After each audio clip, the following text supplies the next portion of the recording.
Activos no corrientes. Comprenden los bienes y derechos de uso, cuya realización se espera efectuar después de 12 meses de realizada la adquisición.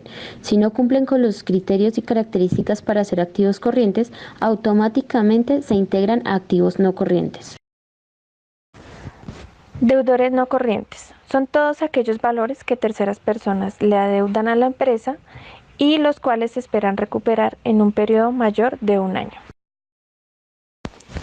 Algunos activos no corrientes son cuentas por cobrar a casa matriz, cuentas por cobrar a vinculados económicos, cuentas por cobrar a directores, cuentas por cobrar a socios y accionistas, cuentas por cobrar a trabajadores y préstamos a particulares y derechos de recompra de cartera negociada.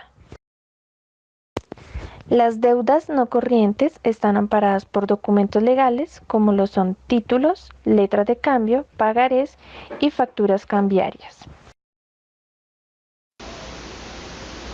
Inversiones permanentes o activos financieros. Están representados por títulos, valores y demás documentos a largo plazo a cargo de otras organizaciones, conservados con el objetivo de obtener rentas fijas o variables, o de controlar otros entes económicos o asegurar las relaciones con estos.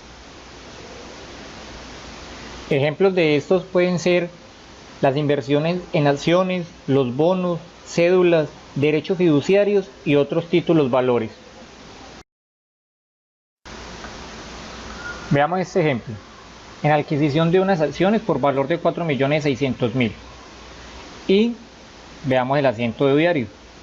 El 15 de febrero, inversiones por valor de 4.600.000 se debita, banco se acredita por el mismo valor.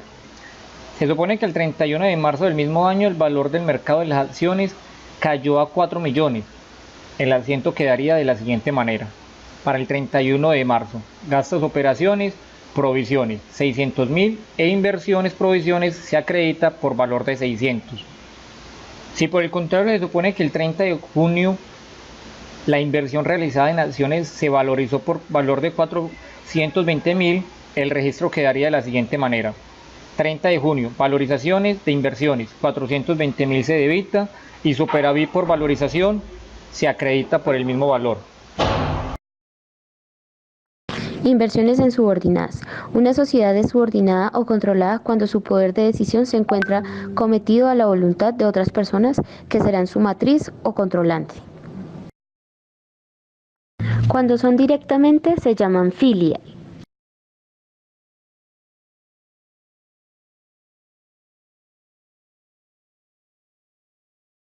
También pueden ser por concurso o por subordinadas y se llaman subsidiarias.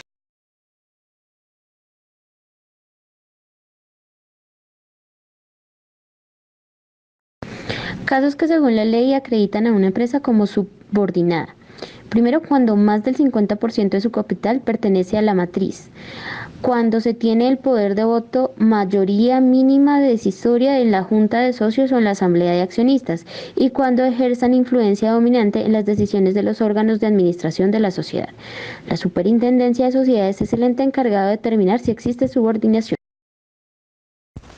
Propiedad, planta y equipo. Estos activos no se adquieren con el propósito de venderlos. Tienen una vida útil superior a un año y algunos de estos activos son: el costo de los activos incluyen todos los gastos o cargos adicionales del activo que se requieren con el fin de dejarlos listos para su utilización. El costo histórico de propiedad, planta y equipo, recibidos en cambio, permuta, donación, se establece según su precio mediante avalúo. El costo histórico se incrementa con las mejoras o reparaciones que se produzcan para alargar la vida útil del activo. La clasificación de los activos y de la propiedad, planta y equipo se diferencia en tres categorías. Los activos no depreciables, los cuales son que tienen una vida ilimitada y como lo pueden ser las construcciones en curso, los equipos en tránsito y la maquinaria en montaje. Los activos depreciables son aquellos que pierden el valor a medida del uso la obsolescencia por avances tecnológicos y los cambios en la demanda de los bienes y servicios. Algunos pueden ser las construcciones y edificaciones, equipos de cómputo y medio de transporte. Y hay activos agotables. ¿Cuáles son? Que están controlados por medio de recursos naturales, lo cual pueden disminuir en razón de la extracción y remoción del producto, como lo son las minas, canteras y yacimientos. Adquisición. Al adquirir una propiedad, planta y equipo, se debe debitar una cuenta con el nombre de activo por el valor de la factura, más todos aquellos desembolsos adicionales que se tengan que hacer en el momento de la adquisición y que permiten poner en condiciones de utilización el activo. Los terrenos, su costo histórico es el valor del terreno más todos los gastos que se tienen incurridos, como lo son los impuestos, la transferencia de propiedad y los gastos notariales.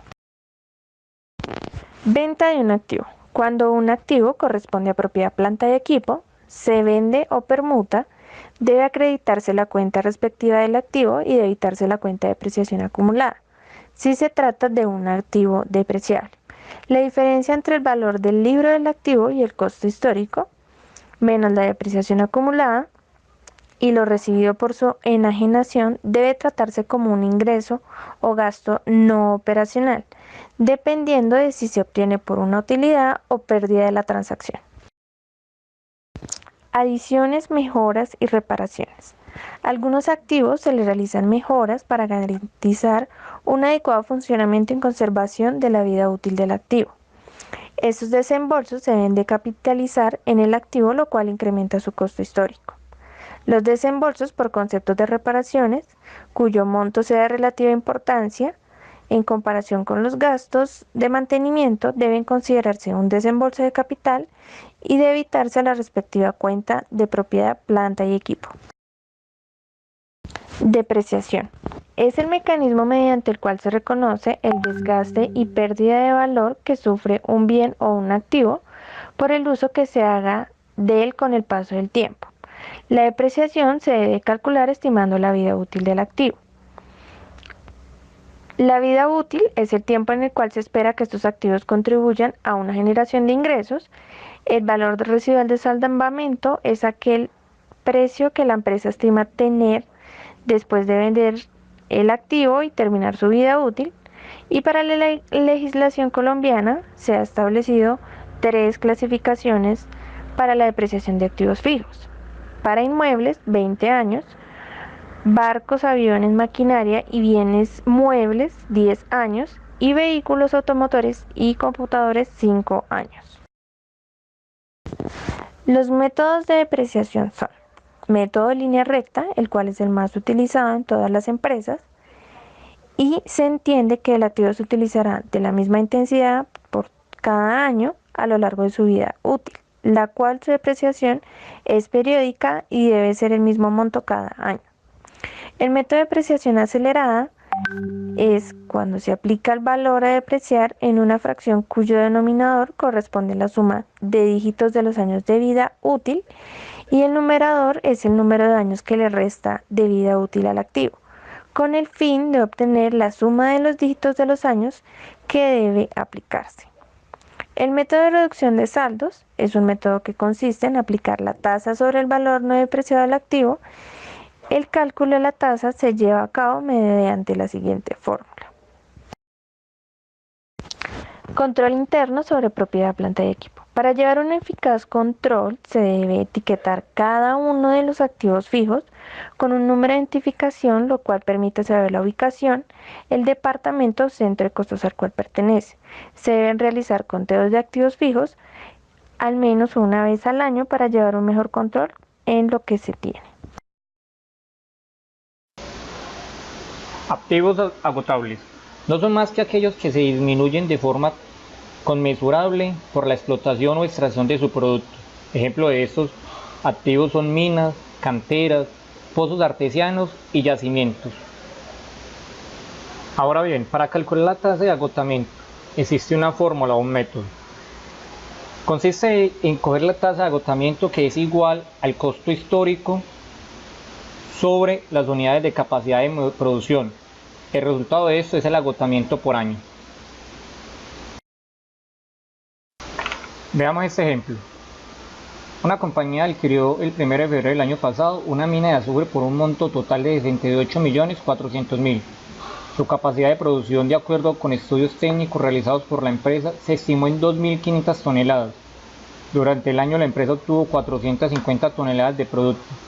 El cálculo de la tasa de agotamiento por tonelada y el monto de agotamiento para el mencionado año son las siguientes. La tasa de agotamiento es igual al costo histórico, que en este caso son 68.400.000 pesos, sobre las unidades de producción, que en este caso son 2.500 toneladas. El resultado de la operación nos da 27.360, que es el agotamiento por año. Ahora veamos el agotamiento para el año. El valor es de 27.360 a tonelada. Lo multiplicamos por 450 toneladas, que fue lo que produjo durante el año, y nos arroja un valor de 12.312.000. Esto vendría siendo el agotamiento para todo el año. El asiento de ajuste en forma de diario que debe elaborar la empresa para reconocer el agotamiento sufrido por el activo durante el año es el siguiente. Al 31 de diciembre, costo de explotación, minas y canteras, 12.312.000. Agotamiento acumulado, 12.312.000. En la parte inferior podemos observar el balance general preparado a 31 de diciembre. ¿Cómo quedaría? Activos intangibles. Comprenden aquellos recursos obtenidos por la empresa que, al carecer de naturaleza material, implican un derecho o privilegio y de cuyo ejercicio o explotación pueden obtenerse beneficios económicos en varios periodos determinados. Algunos son patentes, marcas, derechos de autor, crédito mercantil, franquicias y fiducia mercantil. El costo histórico de estos activos debe corresponder al valor de las erogaciones claramente identificadas, en el que efectivamente se incurra para adquirirlos, formarlos o usarlos. El tratamiento contable de los activos intangibles siguen los mismos parámetros de propiedad, planta y equipo. Estos equipos, por carecer de forma física, están sujetos a estimaciones subjetivas tanto como de su costo o su vida útil. Los activos diferidos son aquellos gastos pagados por anticipado, como lo pueden ser los arriendos, seguros, servicios que se esperan recibir en un futuro. Los cargos diferidos son los bienes o derechos sobre los cuales la empresa ha hecho una erogación en periodos anteriores y de los cuales se espera obtener beneficios económicos en otros periodos. El costo histórico de los activos diferidos se debe amortizar de forma sistemática por métodos de reconocimiento. El valor técnico como los usados para depreciar la propiedad, planta y equipo, o para amortizar activos intangibles como lo es línea recta, suma de dígitos y unidades de producción. Los gastos pagados deben amortizarse durante el periodo en el cual se reciben los servicios, y los cargos diferidos se deben de amortizar en el momento en que se genera el ingreso. Otros activos. Además de los activos corrientes y no corrientes, existen otros que, sin ser generadores de ingreso para el ente económico, pueden representar inversiones considerables. Estos activos, como bienes de arte, cultura, bibliotecas, libros, artesanías, bienes recibidos en pago, bienes entregados en comodato, estampillas y otros, deben clasificarse en el balance general dentro del grupo de otros activos.